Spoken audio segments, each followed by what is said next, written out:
So I had a client who, this is awful because I got so much pleasure from this, but he got a death threat. And I thought that was so exciting. Like, I mean, it obviously turned out well, or I would not be telling the story, right? But you know, he's a kind of well-known guy, and he got a death threat, and they took it seriously enough that he kind of went out to stay at a friend's place that was more removed, and he got private security protection, and he asked me if I would come out and just be with him that night. And again, I was like, yeah, because like I just thought that was cool. I don't know why. And I got to talk to his private security guy, and I was talking to him about fear. And he said that in his experience, the reason that most people are so anxious is because they've not actually experienced real fear. He said, the world's too safe. Like he said, most of us are actually in danger a few times in our lives now. And so we confuse worry, which is when we think ourselves into fear, with this sort of biological safety mechanism that's also called fear. So it said 99.9% of what people think of as fear is worry. It's anxiety. It's just a bad thought.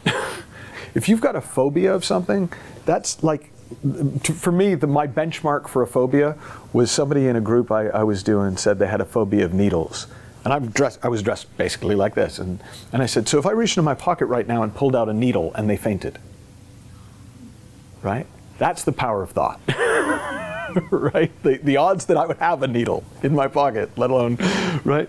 So I can almost promise you that she didn't know what a needle looked like, let alone would be able to tell the difference between a needle that had something safe and helpful like a diabetic medicine in it, or something harmful. So it's the same thing that happens to us as kids. They say there's two biological fears, i.e. built into the system at birth, which are falling and loud noises. Those are the things that produce the startle reflex in babies.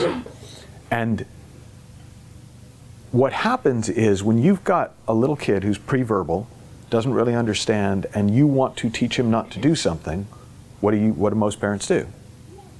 They make a really loud noise. And that taps into that biological thing, and it often works, right? It's like, oh, okay, I won't, love me, right? You know? Well, that's great until they're 3 years old and know that playing in the street's a bad idea. Like until they're old enough to actually have discernment. But after that, fear doesn't keep you safe, right? The fear response keeps you from even being in the arena where there is maybe some potential danger. But that's also what shuts down our worlds. And it's something we have to do. I used to do phobia cures as part of my job. And one of the things that we found is if somebody's had a phobia for a long time, they've never learned anything about the thing that they have a phobia of. So we'd help somebody with a phobia of heights, and then we'd have to teach them to not stand too close to the edge.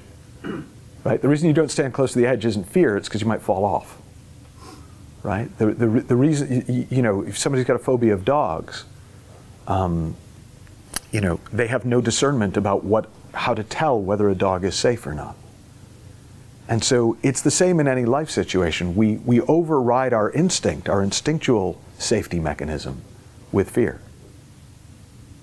Does that make sense? Yeah, and it does to most people, but it isn't the way we're taught. It's like, no, fear keeps me safe. No, sanity, clear thinking, clear seeing, information keeps you safe. That gut instinct is part of this mind, it's part of this GPS, it's part of our common sense.